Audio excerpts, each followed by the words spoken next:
നമസ്കാരം. ഒരു അച്ഛൻ്റെയും അമ്മയുടെയും സ്നേഹം ഒരുപോലെ നൽകിയാണ് ഞാൻ അവനെ വളർത്തിയതെന്ന് പറയുന്ന പല മാതാപിതാക്കന്മാരെയും നമ്മൾ കണ്ടിട്ടുണ്ട്. അതായത് അച്ഛനെയും കണ്ടിട്ടുണ്ട്, അമ്മയെയും കണ്ടിട്ടുണ്ട്. ഇതിൽ മാതൃത്വം എന്ന് പറയുന്നത് നമ്മൾ വളരെയധികം ആഘോഷിക്കപ്പെടുന്ന കാര്യമാണ്. എന്നാൽ അച്ഛന്മാരുടെ സ്നേഹവും സാമീപ്യവും ഒരു കുട്ടികളുടെ ജീവിതത്തിൽ വളർച്ചയിൽ, അവൻ്റെ സ്വഭാവത്തിൽ, അവൻ്റെ ഹോർമോണൽ ചേഞ്ചസ് ഒരുപാട് സ്വാധീനിക്കുന്നു എന്ന് പല പഠനങ്ങളും തെളിയിക്കുന്നു. അങ്ങനത്തെ ചില പഠനങ്ങൾ ഞാനൊന്ന് നിങ്ങൾക്ക് വേണ്ടി വായിക്കട്ടെ.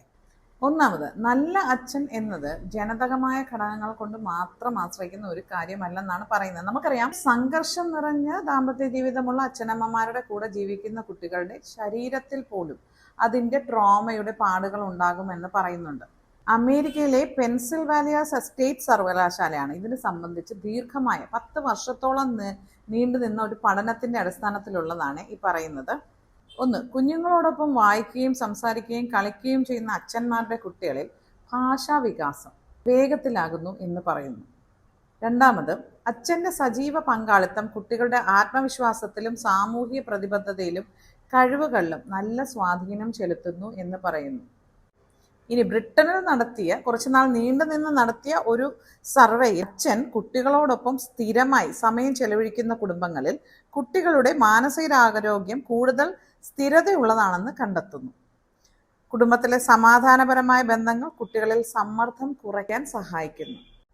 ഈ മനഃശാസ്ത്രജ്ഞന്മാർ ഏർലി ബോണ്ടിങ്, അതായത് ചെറിയ കാലത്തിൽ തന്നെ ഉണ്ടാവുന്ന ബോണ്ടിങ്ങിനെ പറ്റി ഒരുപാട് പറയാറുണ്ട്. അത് കുട്ടികളുടെ ബുദ്ധിവികാസത്തിലും കുട്ടികളുടെ സ്വഭാവ രൂപീകരണത്തിലും ഒക്കെ സ്വാധീനിക്കുന്നു എന്ന് പറയാറുണ്ട്. അപ്പോൾ അത്തരം കാര്യങ്ങളിലും അച്ഛന്മാരുടെ സ്വാധീനം വളരെ വലുതാണ്. ഇതിനകത്ത് എന്തുകൊണ്ട് അച്ഛന്മാർ എന്ന് ചോദിച്ചാൽ, എപ്പോഴും നമ്മൾ അമ്മമാരെ പറ്റിയാണ് പഠനങ്ങൾ നടത്തുകയും നമുക്കറിയാവുന്നതും അമ്മ എന്നുള്ളത് മാത്രമാണ് എടുത്തു പറയുന്നത്. അതിൻ്റെ അർത്ഥം അച്ഛൻ്റെ സ്നേഹം, സാമീപ്യം, അച്ഛൻ്റെ സഹകരണം ഒന്നും വേണ്ട എന്നല്ല. ഈ പറഞ്ഞ പോലെ അച്ഛനും അമ്മയും നൽകേണ്ട സ്നേഹം ഒരുമിച്ച് നൽകാൻ സാധ്യമല്ല. അച്ഛൻ നൽകേണ്ട സ്നേഹം അച്ഛൻ തന്നെ നൽകണം. ഇതിലെ കാരണങ്ങൾ കൊണ്ടും ദമ്പതികൾ തമ്മിൽ പിരിഞ്ഞേക്കാം, പക്ഷെ അവർ അച്ഛനും അമ്മയും അല്ലാതാകുന്നില്ല.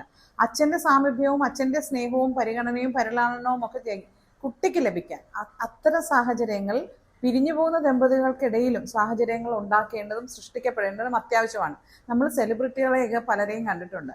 അവർ പിരിഞ്ഞതിന് ശേഷവും കുട്ടികൾക്കായി ഒന്നിച്ചു വരുന്നത്. അത് ആ കുട്ടികളുടെ മാനസിക വികാസത്തിന്, കുട്ടികളുടെ പൊതുവിലുള്ള വളർച്ചയ്ക്കും വേണ്ടിയാണ്. അതുകൊണ്ട് അമ്മ മാത്രം നോക്കി വളർത്തേണ്ട ഒരു ആളല്ല കുഞ്ഞ്. കുഞ്ഞുങ്ങളുടെ വളർച്ചയിൽ അച്ഛന്മാർക്കും അതിൻ്റെതായ പങ്കുണ്ട്. അച്ഛന്മാരുടെ സാമീപ്യം കുട്ടികളെ കൂടുതൽ കോൺഫിഡൻ്റ് ആയിട്ടുള്ളവരായി മാറ്റുന്നുവെന്ന് ഈ പഠനങ്ങളിൽ നിന്ന് വ്യക്തമാകും.